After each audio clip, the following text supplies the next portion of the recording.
tonight, courtesy of the babysitter. Everyone, Jason Ricks.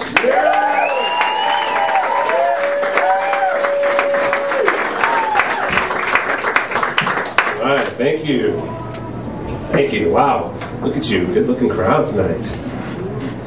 See, yeah, nice diverse crowd. Lots of ages here. We got anybody here in your 20s? Anybody? Yeah, 20s. Enjoy this. Enjoy this. Your 20s, I mean, not the show. Well, enjoy the show, but enjoy your 20s. It's going to go fast, you know? I mean, I was 34 years old when I realized my 20s were over. It's true. My 20s were awesome, you know? I mean, I spent the entire time, you know, they were so awesome it took me 15 years to get through them. And so I spent the entire time finding myself. And I realized it's kind of hard to find yourself when you spend all your time drunk trying to get laid. Because that's what my 20s were, you know? I mean, I started off in college, you know? I was just going to parties and trying to meet girls. And then I went to grad school in New Orleans, which, well, that's not really exactly accurate. It's more like I went to the bar at Tulane for 2 years. And then I just worked a series of jobs that I didn't give a shit about. You know? Like, I was sitting, you know, talking to my boss one day, and I told him that my only motivation for working was to pay for vacation, which was not actually the most appropriate thing to say in my performance review. But I realized, or I learned, that you will get fired from your serious job if you show up to work the first day after Burning Man wearing flip-flops with your business suit. It's true, that happened. So, you know, age 34, I lost my job just a couple weeks after I'd gotten engaged to be married. But no, actually it was great because, I mean, if I got fired a few weeks earlier, the engagement, the proposal would have been a whole lot different, you know? Like, I'd like to spend the rest of my life with you. I don't have a job or make any money, but let's build a life together. Will you marry me?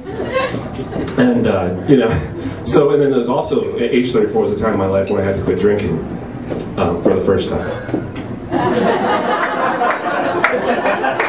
Serious shit was happening to me at that time, you know, so I grew up fast, you know, I realized that my 20s were over, and I was getting older.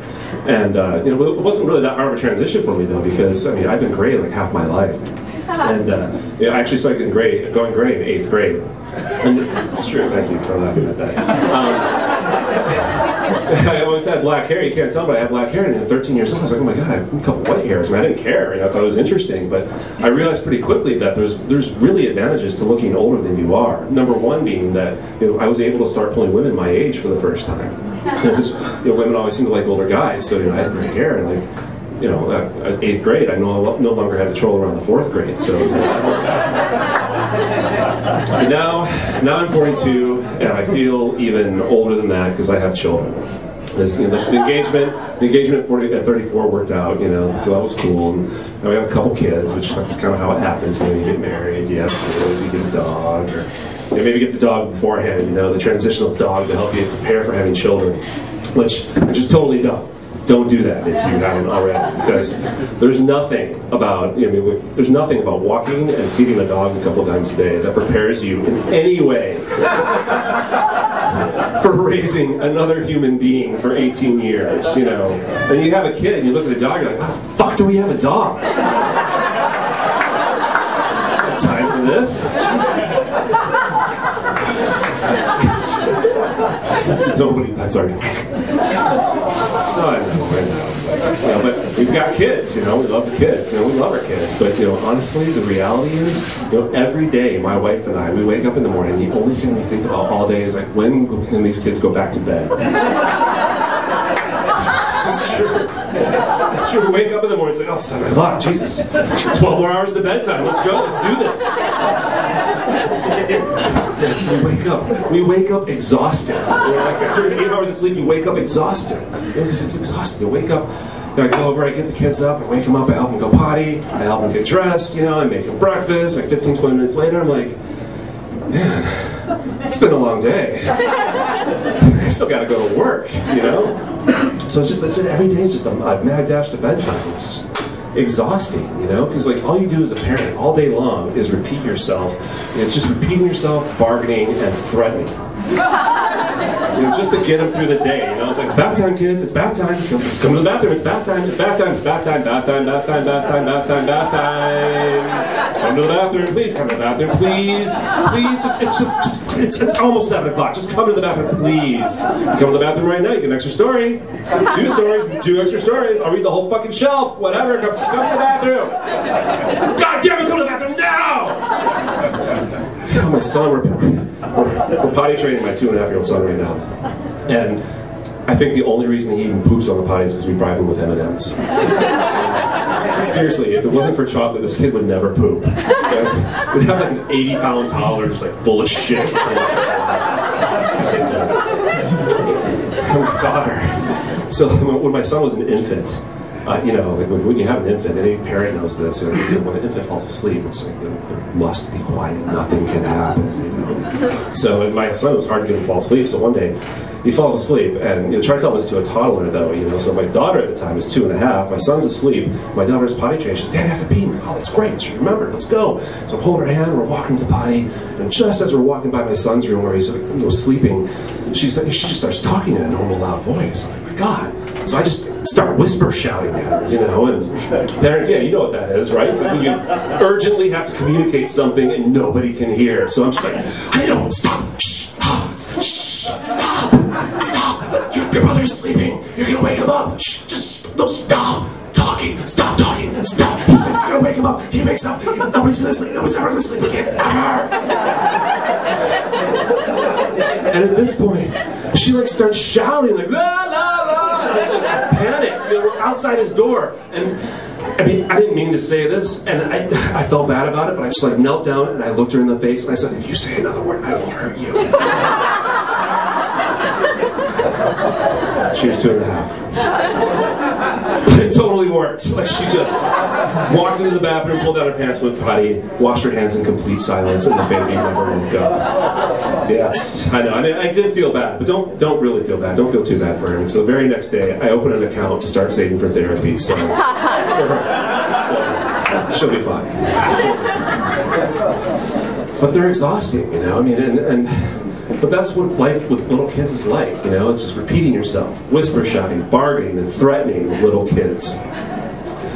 And we just want them to go to bed, you know. We need just a moment of silence to just relax and collapse on the couch and reflect about how great it is to be a parent.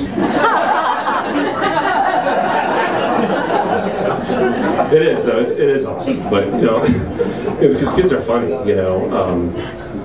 They're hilarious. Or my son, you know, the first time, like, when he discovered his penis for the first time, you know, like, he's like 1.5 years old, 2 years old, I don't remember exactly. He's just like learning to talk, and he never saw his penis. He's in diapers all the time, you know. And so diapers are off for like 10 to 30 seconds if you're good, and you know, so like, I was good. And so, you know, I'm changing his diaper one day, and he just goes down and he grabs it. He's like, "Daddy, what's this?" And I was like, "Oh, you know, totally wasn't prepared for it." But I was like, well, that's your penis." And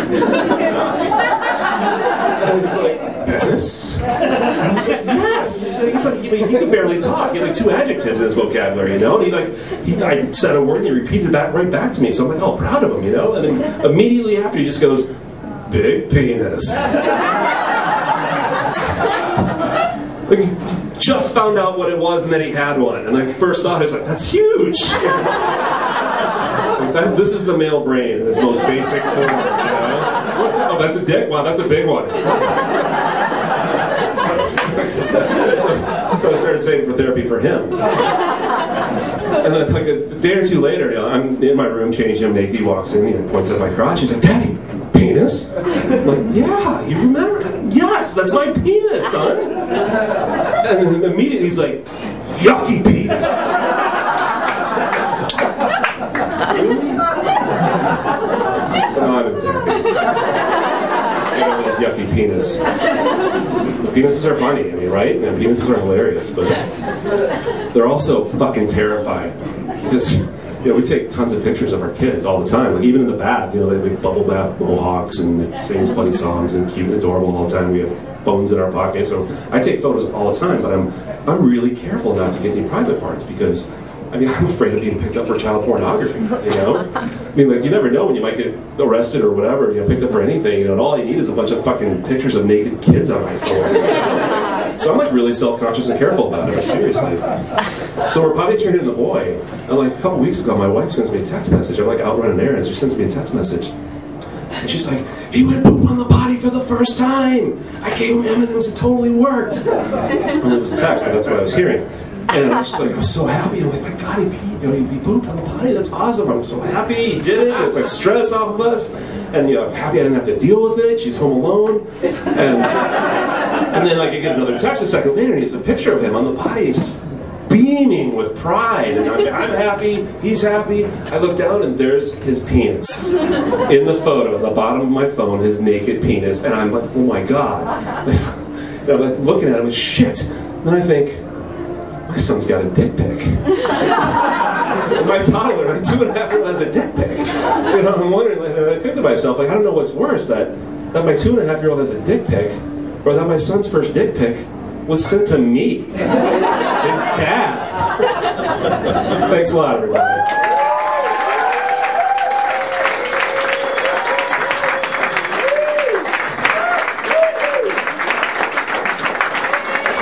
Come on, everybody. Jason Ray.